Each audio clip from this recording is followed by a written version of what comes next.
All right, what's going on, everybody? Welcome back to the channel. After Sound here, bringing you Splinterlands content every single day. We also stream here on this channel every Tuesday, Thursday, and Sunday morning. And today I have a special guest with us to talk about Dygycon. So, Waffles Kitty, first of all, I want to welcome you here. And second of all, I want to learn so much about Dygycon. So, if you could introduce yourself for folks who don't know, and then we can jump into the Dygycon stuff after that because it is coming up very soon this weekend, and I plan to post this on by Friday afternoon or Friday evening. Awesome. So, hey guys, nice to meet you. I'm Sarah, or you can call me Waffles Kitty, whichever Waffles or Kitty. I've gone by all of them. So I started working with Splinterlands as an event coordinator, and one of my babies is Dygycon. And Dygycon is like a metaverse convention where people in the community can just come up together and chat with each other, and at the same time you play games and you win cool prizes, and there's a bunch of swag and awesome people. So that's like the gist of it, and we host it every 2 months. So the next one coming right after this weekend would be in September. So look out for Okay. those. But yeah, it's super exciting stuff I have planned for you guys. Cool. So I thankfully have had the chance to attend some of the previous Digicons. Not all of them, but there's always there's always such cool stuff happening there, and you guys just have really cool guests. So if we could take it back to the beginning, just to give people a history, like how did Digicon get started? How did you get started in Digicon? And how has it grown over the past I think maybe a year or two at least that I've been following it. Yes. I believe the first one started November 2021. One of the main things that we wanted to do, and if you guys have been following Splinterlands, we are planning a Splinter Fest that's happening at the Las Vegas Luxor at the HyperX Esports Arena. So that's going to be super exciting stuff. But take it back in time. Um, when the pandemic started, we were already trying to plan a Splinter Fest, but then that couldn't happen because COVID and everything. So we're Hmm. like, well, how are we going to connect with our community? And we kind of saw a couple people like East Denver and a couple other people try out the Gamer Drive platform, which is kind of like a 3D. Like if you're familiar with just like MMOs in general, like you're a gamer, you just like go around with 3D avatars and you're like communicating with other people. We saw this as an opportunity to do something similar with our members of the community. So that's how we started that. And it was I came in like during maybe the third or fourth iteration of this event, and we have definitely grown, I want to say exponentially. Back when it had its first event, I think we had maybe like 200 people, and Hmm. cut to like right now, or even like the last Digicon, we had like about 2,000 people RSVP and like attend our event. And you have everybody from all kinds of different time zones. So initially, like around last year, when I took it over, it was only on Saturday for like a couple hours, like maybe like 3 or 4 hours for the event, and then that was it. And a lot of people, well, we're like a whole global community, so I'm like, Hmm. we gotta be able to reach everybody. Like it kind of sucks that we have like all of these awesome events to like give to the community, and it's only for a couple hours, and Hmm. only like Pacific Coast, East Coast people, and a couple others could like partake in it. So that's when I decided, you know what, I guess it's a good idea to give myself more work. So then I'm like, all right, so let's do a whole weekend. Let's do it 3 days. Let's get a schedule all packed up and everything. So it's kind of been like a growing process. So it was a little bit like clunky. I mean, still it can be clunky in terms of like organizing all the sponsors, who's gonna have exhibits, who's just gonna be like a speaker, and all the other stuff. So organizing all of that, like I've always like every single event, I try to streamline it so that it takes less time and we reach the most amount of people in the most effective way. So it's been super rewarding. I get to meet all these amazing people, and Hmm. outside of just hanging out for a little bit and then spamming like gifts in like the town hall chat and like saying, "Hey, it's me." No, it's great. I mean, it's really cool. So I've only been in Splinterlands for I guess less than a year, but I've been following kind of the Digicons Hey, and you and me both. oh, cool. So yeah, it's cool to see its growth over the past year, and now obviously a multi-day event. I guess I'm curious. Well, two things. The first is there you're obviously having guests from other games or other projects onto the space. Since this started off as just more of like a Splinterland Splinter Fest type of event, what was the thought behind that? Is it just to kind of connect people together? And Yeah, then, oh, sorry, one go of ahead. the things is, yeah, exactly. So we all know that like everybody that plays Splinterlands, they play other blockchain games as well. They're involved in other projects as well that they like to support. And even like people that have sponsored us or like have funded our project and how Hmm. we have grown from there. Like originally, we wanted to just give it to people who have funded Splinterlands and like been a part of partaking in the success of Splinterlands as a whole. So like Blockchain Founders Fund and Gala Games helped us like to Hmm. get all set up and like get connected with like awesome people. So at first it was just to kind of as a thank you for our previous sponsors and people who have funded our project, but now it's kind of grown to like a whole community thing. And so Hmm. now it's not just like hype projects. Sometimes like you never know where it will take you, like for example, like you've seen like cases where people just they switch from one blockchain to another. But how did they even get to that conversation? Or how do they know that one blockchain is like a better platform or has better tools or have a lot more people or developers or people working on it to be successful as other projects inside of that blockchain are. So one of the main things is it would be a great way to just network with people in general. Like, oh, how does this work for you? Or how can we knowledge share? Because I'm not like a big fan of like gatekeeping knowledge. Hmm. I want Yeah. all of us to grow together. And this is kind of like going into what aggroed from Spinnerlands, peace, prosperity, right, freedom. And like we want everybody to succeed, everybody to be self-sustainable, and like it doesn't matter where they are. You just use us Hmm. as a platform to do that. Gotcha. No, well, I think it's great because Dygycon has kind of grown into its own thing, and so my follow up to that was, um, we're now going to have a real Splinterfest or actual Splinterfest later on this year. Are these two things going to grow separately now, just because Dygycon has become somewhat successful on its own, or is there a plan to ever integrate them together at some point in the future, or is that just too far off down the Oh, I road? think I think like having an IRL thing is like still new, like post COVID, right? So like Hmm. trying to like get people to do that, but at the same time, Digicon has been so successful, just being able to reach a worldwide audience.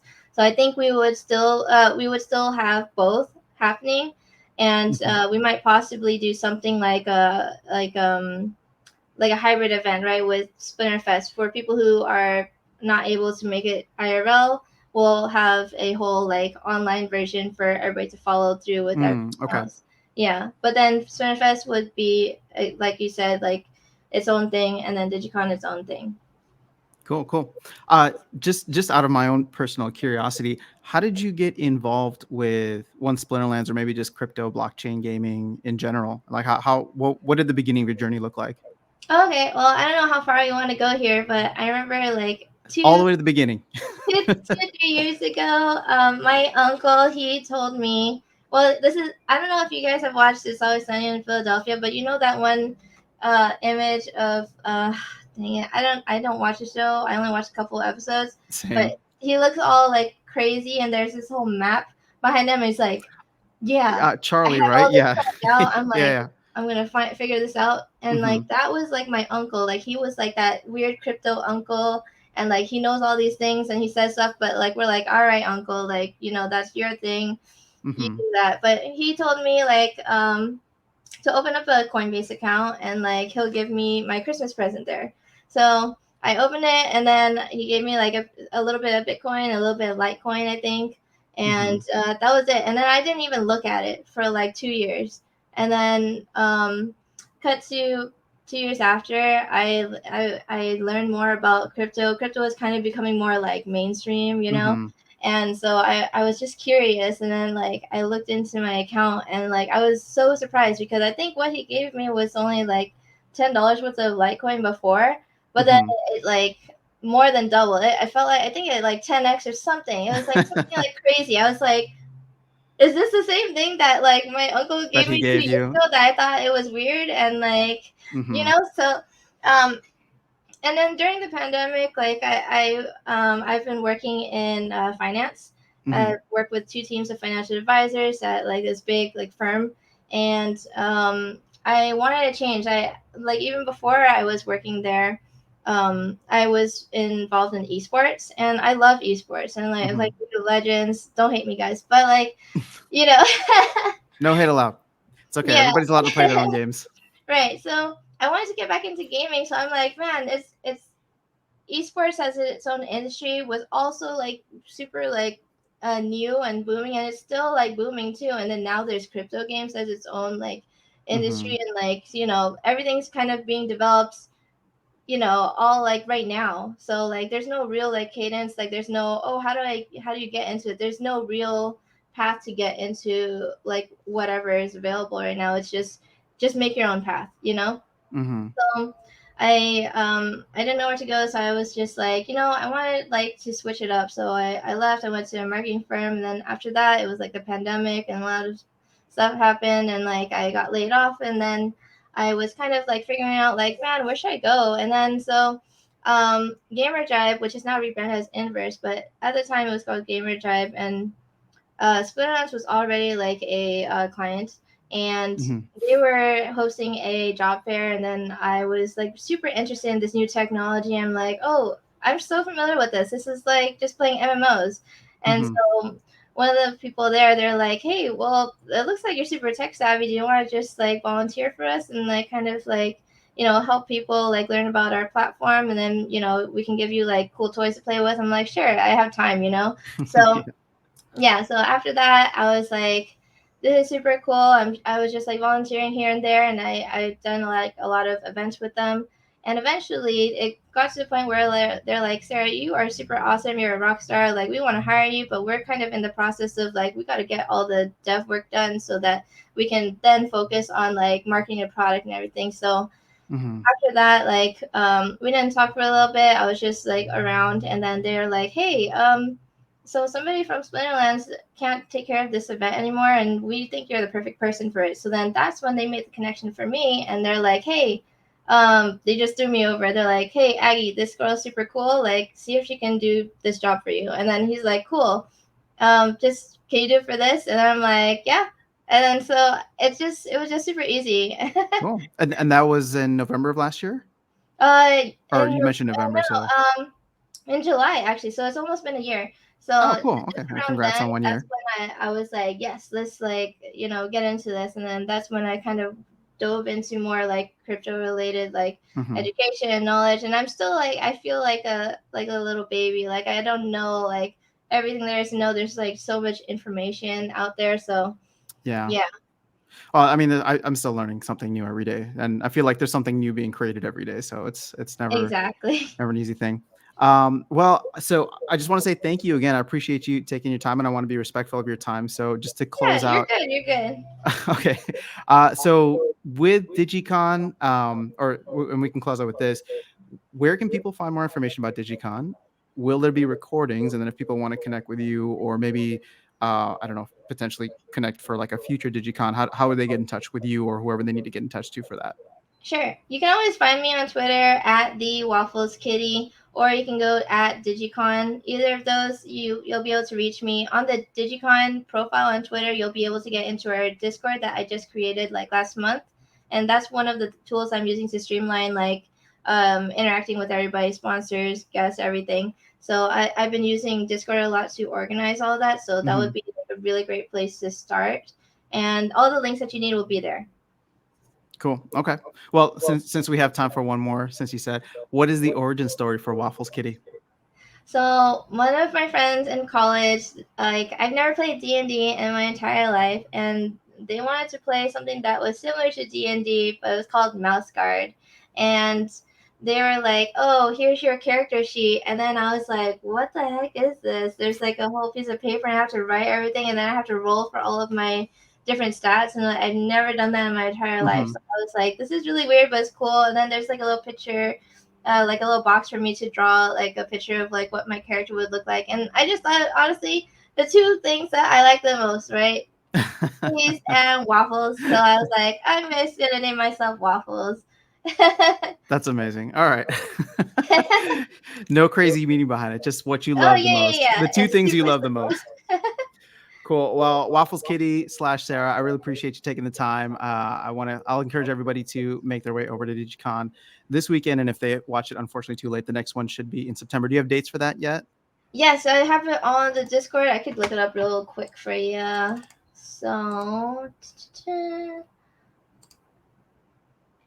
and let's look at September. announcements.